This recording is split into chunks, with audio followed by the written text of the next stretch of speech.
Hi everyone, thank you for joining me for lesson 2 of Practicing Western Astrology 101. Today we're going to be talking about what a zodiac sign is in the first place and the different types of zodiac signs there are. I'm excited to learn with you. Let's go ahead and get started. Every astrological tradition has a different way of envisioning the zodiac, whether it be the tropical zodiac or the sidereal zodiac, and those words may mean nothing to you, but what you do need to know is that they're not the same thing and they're calculated differently, so they're not exactly comparable either. However, in Western astrology, every zodiac sign has four things in common. The first thing that they have in common is that they're 1/12 of a circle, aka 30 degrees out of 360 degrees of a circle. That might be a little bit too much math for you at this point in time. That's okay. I've actually gotten better at geometry as a result of astrology because I'm more interested in astrology than I am geometry, and it requires that you understand some basic math skills.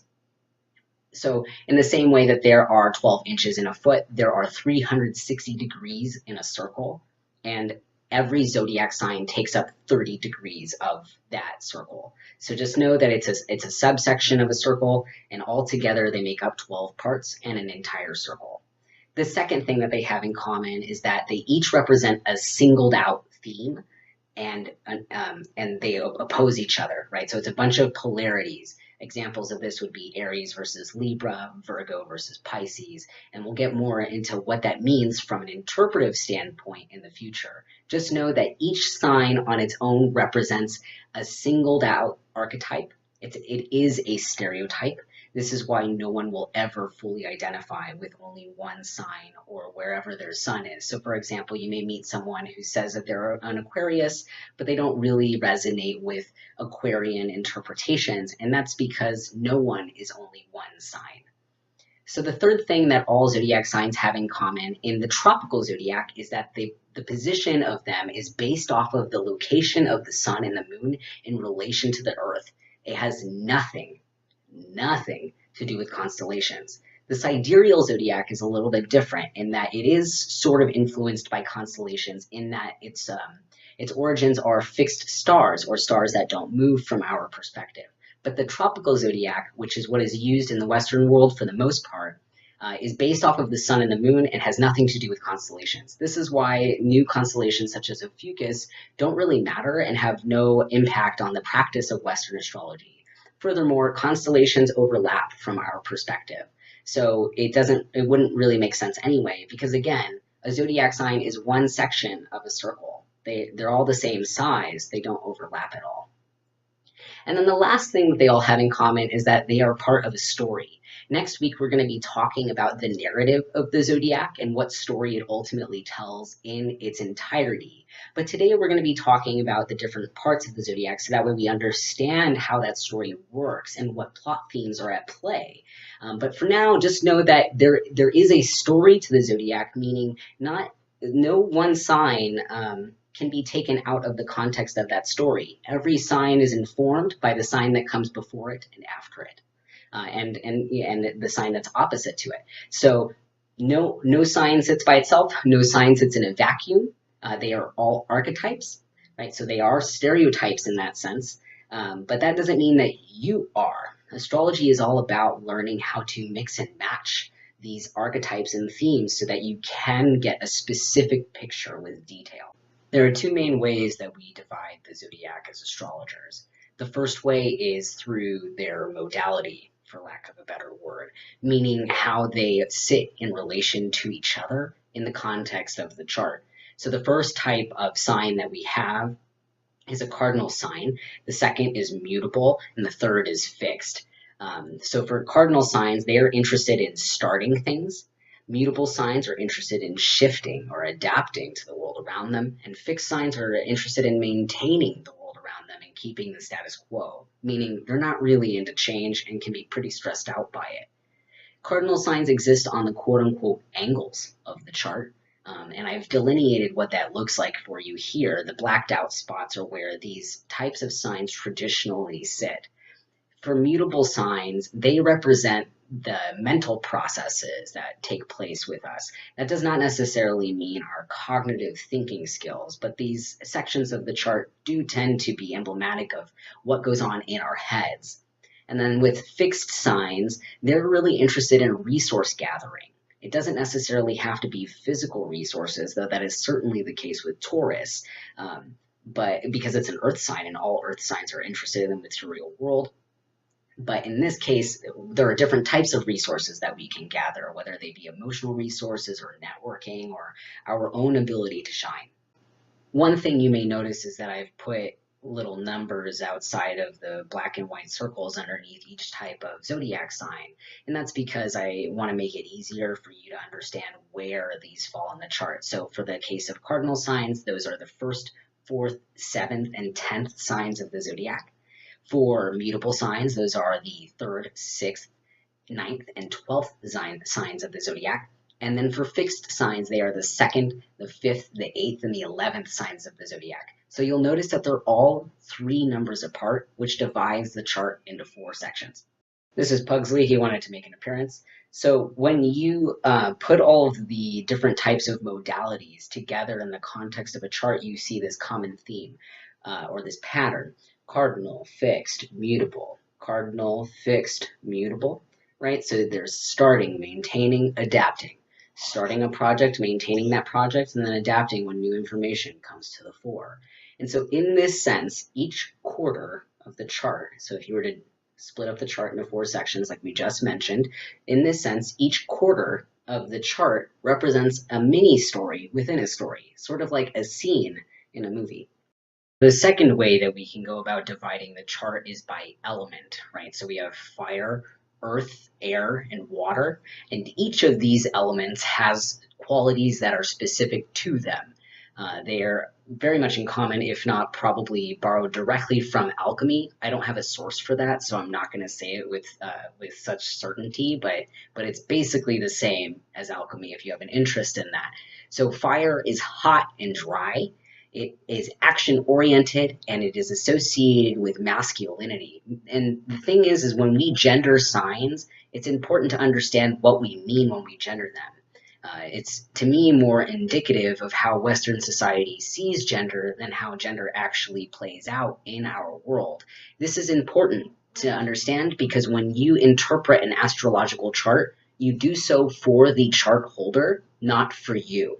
Right, so everything is from the perspective of the chart holder. So it's very important to have a more fluid understanding of gender that accommodates the person's cultural background.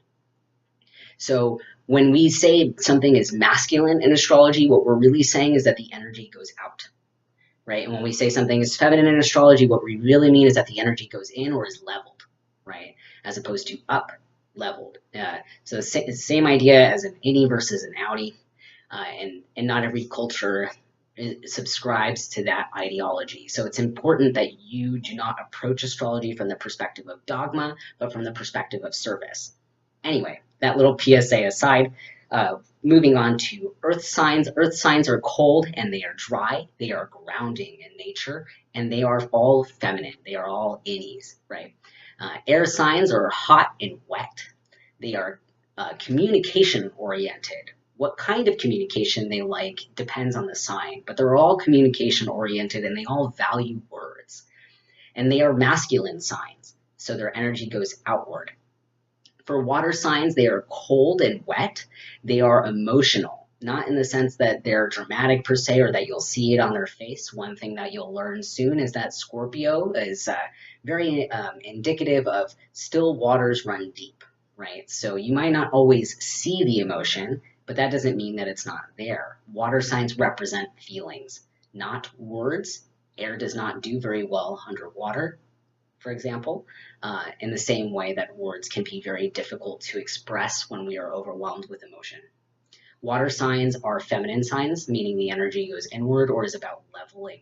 It's about contraction, not expansion. So it's important to understand these different qualities that signs have, because it'll help you understand in the future when we get more in depth how they interact when they are together. So for example, if you have a lot of signs that are very dry together, or if you have a lot of planets that are in very dry and hot signs, then you may find that the environment you're in feels hot and dry. So what happens when something is hot and dry? It's very stimulating to the skin, but also almost painful, right? So lots of arguments that result in separating. And we've seen this in terms of our current transits because we've had a grand fire trine, and you'll learn what that means in a few videos, but we've had a grand fire trine almost this entire year. And so that's what happens when you have too much hot and too much dry and the lack of balance. So there's no better sign. They all represent a way in which we balance the other. So when we put them all together in the context of a chart, just like we did before with the different modalities, we can see that there's another theme here. I've gone ahead and drawn little arrows around the circles so that you can have a little bit of a better understanding of the cyclical nature of the gendered aspects of the chart. So we have fire, earth, air, and water, and then it repeats. What's different this time is that instead of dividing the chart into 4 sections, this now divides the chart into 3. So now that we've gone ahead and looked at the elements and looked at the modality by themselves, we're going to go ahead and put them together where Pugsley's looking right now. And so you'll notice that I've put the symbols of the signs instead of the words, and this is because charts don't use words. So it's very important that you get practice understanding and memorizing these symbols right away. The easier it is for you to recognize and interpret them, the faster you'll be able to read charts, I guarantee it. So here we have fire. Aries is a fire sign. It's a cardinal sign because it's the first sign in the zodiac. And then we have Earth. For Taurus, it's a fixed sign. And then we've got Gemini, an air mutable sign. And they make up the first quarter of the chart. You'll notice that where I blacked out the chart, it's the bottom corner. So a lot of folks associate starting points with the top. The astrological chart starts from the left side of the circle because it represents whatever sign was on the easternmost horizon at the time you were born, meaning what sign was where the sun rises from. This is why it's colloquially known as your rising sign. So then you'll see that there's a water sign, a fire sign, and then an earth sign for the next section, and so on. And you'll notice that based off of my color-coded notes, if you have the ability to differentiate color, that there is this sort of diagonal theme here. Everything about the zodiac is cyclical. Everything about the zodiac has a pattern. And everything about astrology is about recognizing and interpreting patterns that take place on a regular basis. So for last week's project, I asked y'all to make some flashcards for the glyphs as previously mentioned. For this week, I'm going to be posting a little quiz tomorrow to help you brush up on last week's content if you found that this video was a little too advanced for you already. And then I would also really appreciate it if you shared a picture of your notes. I personally love journaling, and I think bullet journaling is a lot of fun. I love sharing pictures of my notes with folks, and so I encourage you to have some fun with this. Be artistic. The more creative you are in your process in this class, the more that the information will stick. And the more the information sticks, the easier time you will have when reading a chart. It's always easier to read a chart if you don't have to stop and double check your intuition on the way. Thank you for joining me for lesson 2 today. Next week, we're going to be covering the entire story of the zodiac, not just the parts. I really appreciate you for joining me and for allowing me to have this opportunity. If you're interested in getting a reading from me or seeing more of my work, you can go ahead and check out my website at booneastrology.com. Thanks and have a wonderful day.